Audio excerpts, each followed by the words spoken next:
Want sien, dooie mense dans nie. Dooie mense dans nie.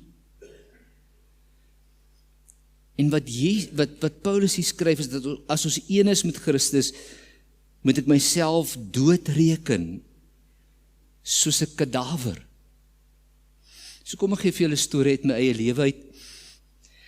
3 maande nadat ons getroud is, sukkel ek skielik grondig diep in my binneste met seksuele begeertes. Dan stap ek af, ons het in Sunnyside gebly, stap ek af dorp toe. Ek is later bang om op te kyk, want elke vrou wat van vooraf kom, wek hierdie seksuele begeertes by my op. Elkeen van hulle my gedagtes begin ek hulle uittrek.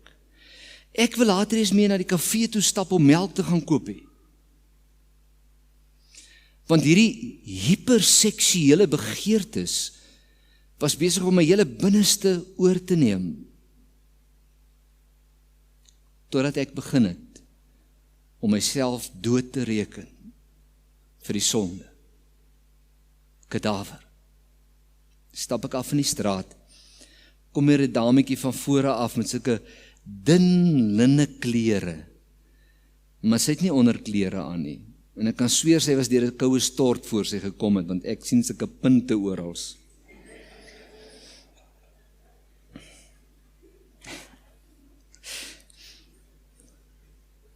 Al wat ek doen, is ek raak net vir 'n oomblik stil en ek sê, Here, ek het saam met U gesterf.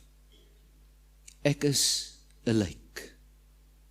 Ek hoef nie te reageer op hierdie uitnodiging van die kwaad nie. Ek hoef nie. Want ek is dood. Sien, ek beklei nie die begeertes nie. Ek eien in geloof die werklikheid vir my toe, dat ek saam met Christus gesterf het. En dis hoe ek daai ding oorwin het, en tot vandag toe in oorwinning leef. Oor hierdie soort van begeertes. En dis wat dit beteken om jouself aktief te reken as iemand wat gesterf het, saam met Christus gesterf het.